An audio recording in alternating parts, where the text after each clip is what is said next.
तो अब तो दिवाली भी आके चली गई, फिर मैं अब दशहरे की क्यों बात कर रहा हूँ? क्योंकि मैं एक इडियट हूँ, दैट्स वाई। तो जो मेरा होम टाउन है शहर, वो एक छोटा सा हिल स्टेशन है ऊपर पहाड़ियों में।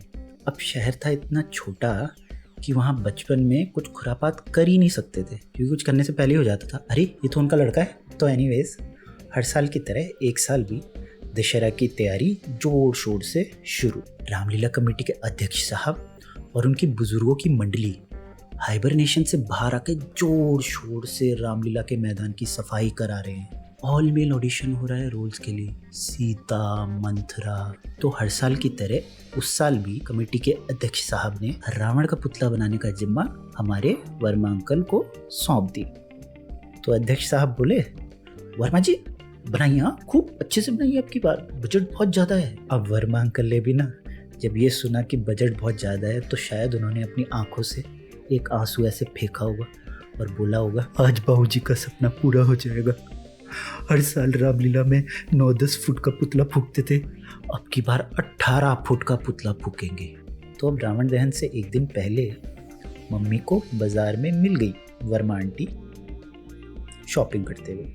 अरे दीदी, आप कल आ रहे हो ना रावण दहन देखने? हाँ बिल्कुल बिल्कुल आ रहे हैं, बिल्कुल आ रहे हैं। अरे दीदी एक बार ना घर आके देख लो ना दीदी, ये इतने दिन से ना इतनी मेहनत से लगे हुए बनाने में, दीदी एक बार घर आके देख लो। मेरी माता जी जो है बहुत सीधी सादी, वो चली गई वर्मा आंटी के साथ पुतला देखने उनके घर नीचे। हाँ नीचे। तो पहाड़ों में क्या होता है ना कि लोग फेस, पॉकेट और सेक्टर्स में नहीं रहते, वो या तो ऊपर रहते या नीचे। अरे बेटा ये भंडारी जी का घर का है बेटा, कुछ पता है तुम्हें बेटा? हाँ अंकल पता है। वो नीचे पे वो 5 खेत दिख रहे हैं अंकल, हैं उनके नीचे वो धारा दिख रहा है अंकल, हैं बस वहीं कूदना है आपको। अरे थैंक यू बेटा। तो अब मेरी माता जी वर्मा आंटी के घर से वापस आ गई ऊपर घर। तो मैंने उनसे पूछा, मम्मी कैसा लगा पुतला? माता जी तो पूरा सकपकाई हुई है। हाँ ठीक था, जैसे पुतले की बजाय साक्षात रावण दिख के आ गई होंगी। तो वो मेरा पहला क्लू होना चाहिए था कि ये दशहरा थोड़ा स्पेशल होने वाला है। Now the day of reckoning is upon us. आज रावण दहन है, रावण का पुतला फूकना है। अब जो हमारा रामलीला मैदान है वो है सस्ता लोकल एम्फी थिएटर। आगे पे एक पूरी 3 मंजिला इमारत खोखली है, ग्राउंड फ्लोर मंच है बड़ा सा, और इमारत के आगे 10-12 फुट का मैदान है मिट्टी का, और उस मैदान के पीछे सीमेंट की सीढ़ियां हैं सेमी सर्कुलर, एक के ऊपर एक। और रामलीला मैदान के ऊपर जो बाजार वाला एरिया है वो बिल्कुल भीड़ से भरा हुआ है आज। तो हम दोस्त लोग वो भीड़ के बीच से रास्ता काटते हुए किसी तरीके से रामलीला मैदान की सीढ़ियों तक पहुंचते हैं और फिर साक्षात अपनी आंखों से उस रावण को देखते हैं। तो मैथ्स में डायमेंशंस में हम लोगों को सिखाया जाता था कि 3 मेन डायमेंशंस होते हैं, लेंथ, ब्रेड्थ और हाइट। उस रावण की केवल हाइट थी। प्रिंगल्स के कैन में गुथे हुए आटे को ऐसे घुसेड़ के दूसरी तरफ से जो चिकन सलामी जैसा सिलेंड्रिकल आटा निकलेगा, वैसा तो था उस रावण का धड़। और सर के लिए फुटबॉल के अंदर का ब्लैडर निकाल के उसके ऊपर चुस्ती पहना के क्रेयॉन से अच्छा सा वर्मा आंटी का चेहरा बना के तो रावण का मेन सर बनाया हुआ था। और भाई टांगे, उनके बीच में इतना स्पेस कि एक्चुअल का संजीवनी बूटी का पहाड़ उनके बीच से निकल जाए। एंड द वर्स्ट पार्ट, वो रावण वर्मा अंकल के घर से ऊपर 2 पीस में आया था, धड़ और टांगे। अब वो असेंबली में भी हो गई इनसे चूक। टांगे जो थी वो लग गई उल्टी, पिछवाड़ा आगे और नीचे से टांगे ऐसे होने की बजाय ऐसे। और अब इस लंबे से भोकाल को हर साल जो 9-10 फुट का पुतला जिस खंबे में चढ़ाया जाता था उस खंबे में लादने की कोशिश की गई। वो खंबा भी बोला होगा, ए भाई का लाद दियो हमारे ऊपर। जाहिर सी बात है उस खंबे में पूरा तो टिकने वाला था नहीं वो 18 फुट का रावण। तो उस रावण की आधी टांगे नीचे जमीन में ऐसे लिसुड़ रही हैं, और जो रावण की मेन बॉडी है ना, वो झूले का जो स्टार्टिंग पोज होता है ना, ऐसे करके ऐसे टिकी हुई है उस खंबे पे। हर रामलीला में हमारे यहाँ क्या होता था कि एक लंबा तार लिया जाता था जो कि वो बिल्डिंग का जो स्टेज है उसके अंदर से रावण के पुतले की पेट में, नाभि में अटैच रहता था। और उस तार के ऊपर एक रॉकेट फंसाया जाता था, जिस रॉकेट के फ्रंट पे गत्ते का तीर और उस तीर के आगे एक फुलझड़ी लगाई रहती थी। अब ये जो रॉकेट तीर है ना, इसके पीछे लगाई जाती थी आग। ये रॉकेट भागेगा उस तार में सुर और सीधे उस रावण के पेट में जाके लग जाएगा। वो रावण के पेट के अंदर एक पॉलीथीन की थैली में छोटा सा पेट्रोल भरा रहता था, तो वो तीर आके लगेगा उस पॉलीथीन की थैली को, फुलझड़ी से लगेगी उसमें आग, हो गया आपका रावण दहन। तो अब इतना लंबा चौड़ा 18 फीट का जो रावण बन गया था, उसने पूरे प्रोडक्शन की प्लानिंग कर दी फेल। तार था वो पड़ गया छोटा, तो हमारे अध्यक्ष साहब बोले ये ले लो सुतली, सुतली लगा लो।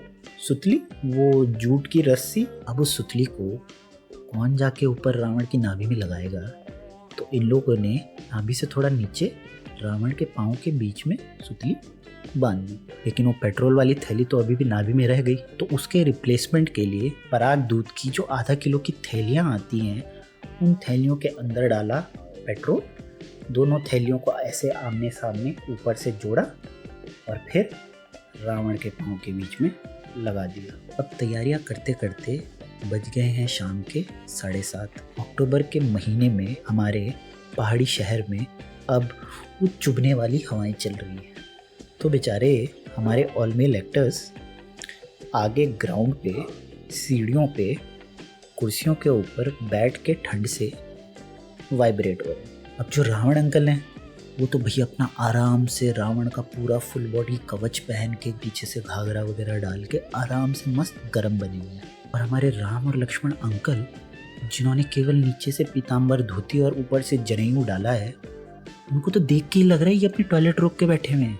और सीता अंकल, जिन्होंने शायद लाइफ में पहली बार साड़ी पहनी होगी, शायद अंदर से गरम पेटीकोट पहनना भूल गए, तो वो ग्राउंड के कोने में साइड में जाके इंडियन स्टाइल में नीचे ज़मीन में बैठ के टेलीफोन बीड़ी सुलगा रहे हैं गर्मी के लिए। तो सडनली सारी लाइटें बंद और इस अंधेरे में सारे एक्टर्स उठ के दौड़ के ऊपर स्टेज के पीछे जाके छुप गए। एक फ्लड लाइट पड़ती है सीधे मैदान में और फिर एक एक करके स्टेज से राम, लक्ष्मण, सीता, हनुमान बीच पे आते हैं, नीचे उतरते हैं और ग्राउंड में जाके वापस उन कुर्सियों में बैठ जाते हैं। और अब स्टेज से रावण अंकल खूब हुआ हंसते हुए, वो हुआ कोई दूसरे अंकल वॉइस ओवर कर रहे, प्रोडक्शन स्टैंडर्ड काफ़ी हाई था। तो अब वो रावण अंकल भी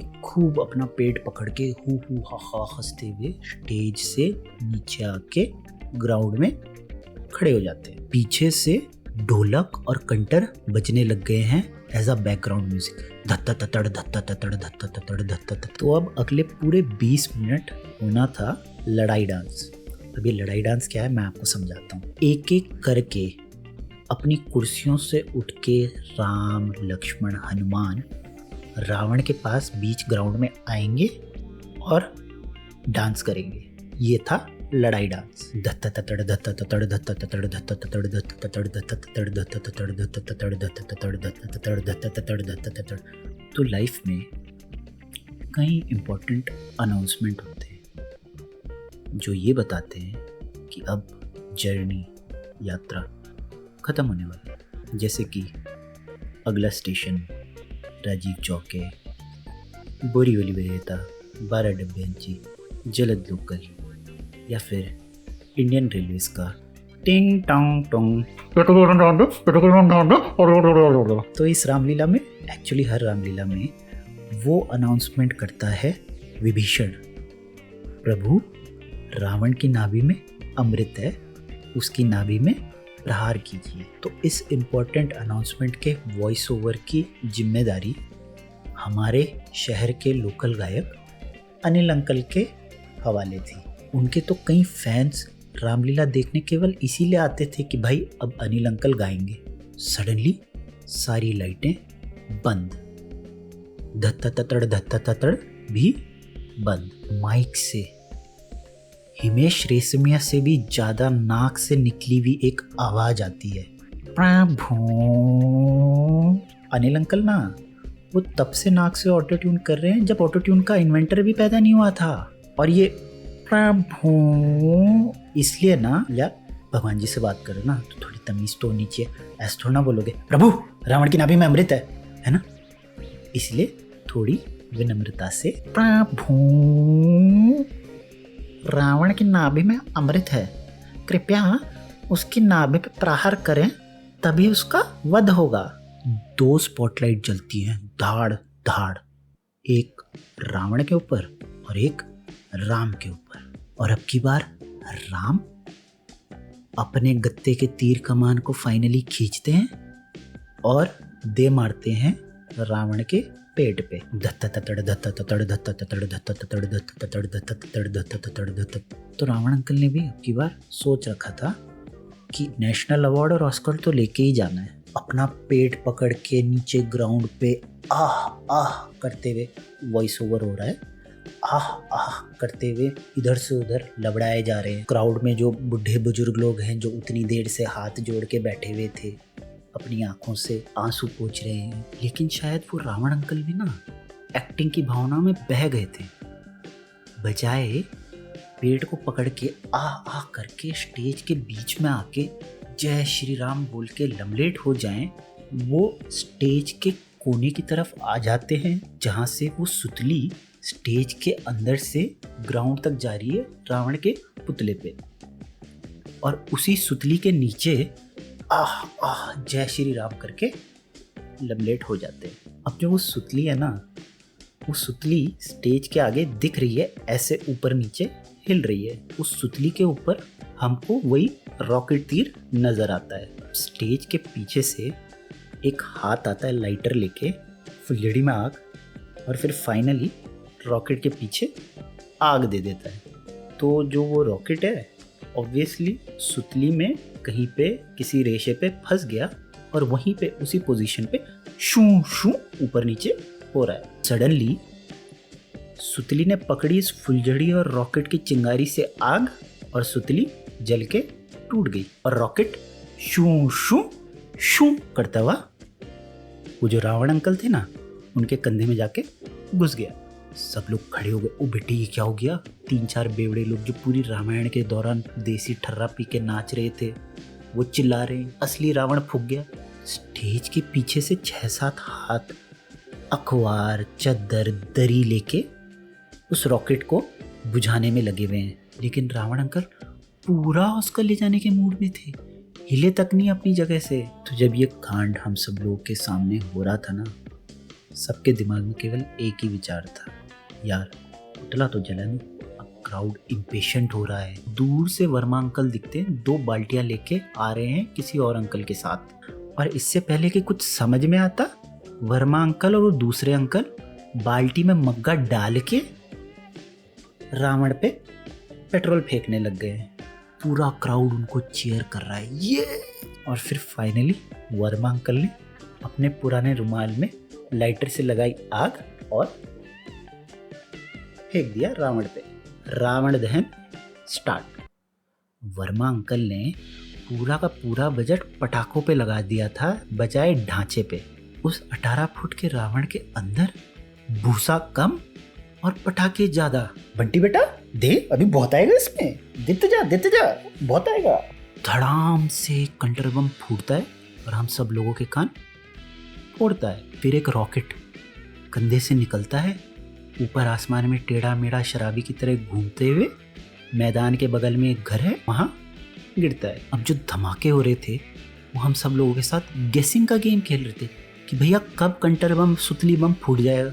500 पटाखों की लड़ियों के बीच में कंटर बम फूट रहे हैं, कमर के कोने से एक अनार अपनी दुनिया में जले जा रहा है। सडनली एक गिरनी रावण के पेट से निकलती है और सीधे आगे जाके 2 और 3 नंबर की सीढ़ियों में भोकाल मचा देती है। तो भीड़ हो गई वहां से तितर बितर और भगदड़ शुरू। तो अब लोग भाग रहे हैं, बच्चे रो रहे हैं, खाने की सफ़ेद और ब्लू चप्पलें पड़ी हुई हैं, कईयों के स्ट्रैप टूटे हुए हैं। शराबी लोग जो उस समय से नाच रहे थे वो अभी भी नाच रहे हैं। फायर ब्रिगेड बुलवा दी गई है जो कि अब लोगों को ऊपर गाइड करके उन्हें अपने अपने घर भेज रही है। और इस सब कमोशन के बीच में वर्मा अंकल स्टेज के बीच में खड़े होके बड़े मज़े से अपने रावण के पुतले को चलता देख रहे। तो भाई खेल खत्म, पैसा हजम। घर पहुंच के इस पूरे एक्सपीरियंस को लेने के बाद मेरे दिमाग में केवल एक ही थॉट था कि यार जो पटाखे जले नहीं ना वो कल जाके टीपने हैं। बचपन, राइट?